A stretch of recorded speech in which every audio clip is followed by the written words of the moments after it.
जरा सोचिए कि 3000 साल पहले लड़ा गया था भारत भूमि पर पहला रिकॉर्डेड युद्ध। जी हाँ सर, जब ना तो पहले बड़े बड़े साम्राज्य हुआ करते थे और ना ही किले, केवल नदियों के किनारे कुछ कबीलों ने अपने क्षेत्रों को बना रखा था। और यहीं पर एक पहला युद्ध लड़ा गया जहां पर एक अकेला राजा था सुदास, जिस पर 10 राजाओं के महासंघ ने हमला कर दिया था। तो चलिए इस सीरीज में हम जानते हैं, क्या एक अकेला शेर 10 राजाओं के महासंघ पर भारी पड़ सकता है। तो दोस्तों, आज की इस वॉर सीरीज में आप सभी का स्वागत है और आज हम जानेंगे दसराग युद्ध के बारे में। सीरीज में मैं आपको A to Z जो भी बैटल्स हुए हैं इंडिया में, उन तमाम युद्धों की बहुत डिटेल में जानकारी देने वाला हूं, जो हर एक कॉम्पिटिशन एग्जाम में आपकी हेल्प करेगी, यूपीएससी से लेकर स्टेट पीएससी तक। और साथ ही आपको लाइव में भी हिस्ट्री इंडिया की जाननी चाहिए, भले ही आप किसी चीज की तैयारी ना कर रहे हो। तो दोस्तों, दसराग युद्ध का अर्थ होता है बैटल ऑफ 10 किंग्स, यानी कि 10 राजाओं का युद्ध, जिसमें 10 राजाओं ने मिलकर सुदास के ऊपर अटैक किया था। पूरी कहानी में समझते हैं कि यह युद्ध 1200 बीसी से 1000 बीसी के बीच में हुआ था, यानी आज से 3000 से 3200 साल पहले युद्ध लड़ा गया पुरुषणी नदी के किनारे, जो कि आज पंजाब में रावी नदी के नाम से जानी जाती है।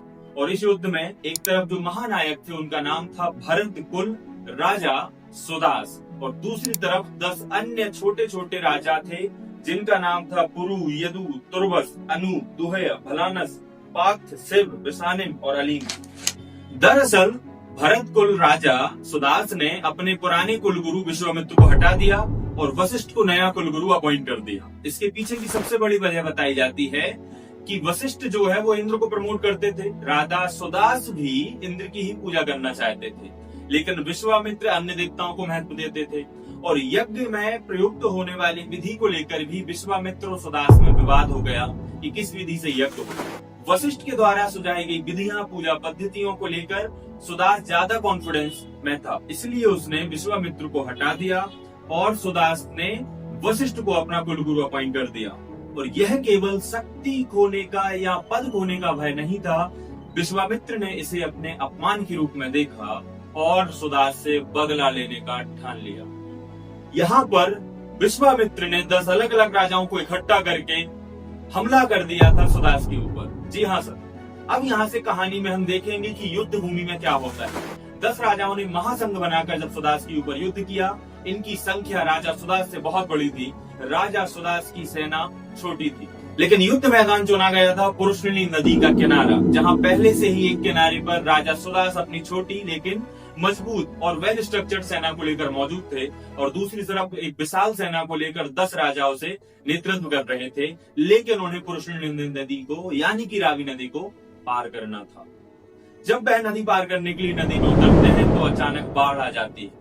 बाढ़ आने के कारण उनकी सेना का बहुत बड़ा हिस्सा पानी में बह जाता है, और दूसरी तरफ सुदास की सेना उन पर तीर और भाले छोड़ने लगती है, जिससे कि कुछ ही समय में 10 राजाओं की सेना की लाशें नदी में तैरने लगती है। ऋग्वेद में लिखा है कि जैसे भारी आंधी के कारण पेड़ उखड़ जाते हैं, वैसे ही सुदास के हमले के कारण 10 राजाओं की सेना नदी में गिरकर बहने लगी। इस भीषण संघर्ष में कई राजा मारे गए, अनु और दुहु जैसे समूहों के राजा भी मारे गए, और साथ ही साथ सुदास की इस युद्ध में जीत हो जाती है और राजा सुदास वशिष्ठ को अपना कुलगुरु हमेशा के लिए बना लेते हैं। यह केवल राजाओं का युद्ध नहीं था या 10 राजाओं के महासंघ की हार नहीं थी, बल्कि विश्वामित्र के लिए एक भयंकर ह्यूमिलिएशन भी था।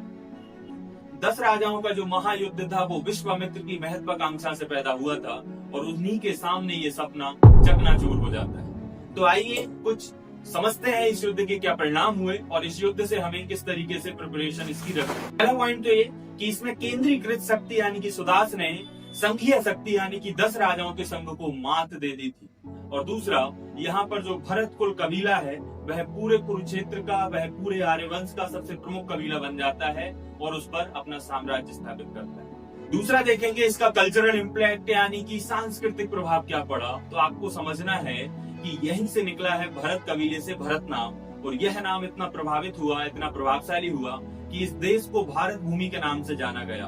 उत्तरम यह समुद्रस्य हिमाद्रस्य दक्षिणम वर्षम तद भारती नाम यत्र संतति भारती, यानी कि जिसके उत्तर में हिमालय है, जिसके दक्षिण में समुद्र है, उसके पूरे के पूरे बीच के क्षेत्र को हम भारत के नाम से जानते हैं और क्षेत्र में रहने वाली जो आबादी है वह भारतीय कहलाती है। तो ऐसे हमारे भारत देश की व्याख्या की। तीसरा समझते हैं इस पर रिलीजियस इम्पैक्ट क्या पड़ा। तो ऋषियों की एक्टिव जो भूमिका है वो ये दिखाती है कि प्राचीन समय में भारत में धर्म राजनीति से पृथक नहीं था। धर्म राजनीति का सहयोगी भी था और प्रतिद्वंदी यानी कि कॉम्पिटिटर भी था। दोस्तों यही थी कहानी भारत के पहले रिकॉर्डेड बैटल यानी कि बैटल ऑफ 10 किंग्स, 10 राज्य युद्ध, जहां पर एक राजा सुदास 10 राजाओं पर भारी पड़ा और उसने हमें इस देश का नाम भारत दिया। तो फ्रेंड्स ये रहा हमारा आज का पहला एपिसोड। अगले एपिसोड में हम एक नए युद्ध की परत को खोलेंगे और देखेंगे कैसे एक बैटल ने भारत के इतिहास को मोड़ कर रख दिया, उसकी दशा और दिशा बदल दी। अगर आप हमारे यूपीएससी, एमपीपीएससी और वनडे एग्जाम के ऑफलाइन और ऑनलाइन कोर्सेज को भी ज्वाइन कर सकते हैं। इसके लिए आपको टेलीग्राम, इंस्टाग्राम, हमारे यूट्यूब चैनल पर सारे कोर्सेज की डिटेल्स अलग अलग वीडियोस में मिल जाएगी। बाकी और डिटेल अगर आपको चाहिए हमारी एकेडमी के बारे में तो हमारे नीचे दिए गए कॉन्टैक्ट्स पर आप संपर्क कर सकते हैं। आप सभी का दिन शुभ हो। Thank you so much.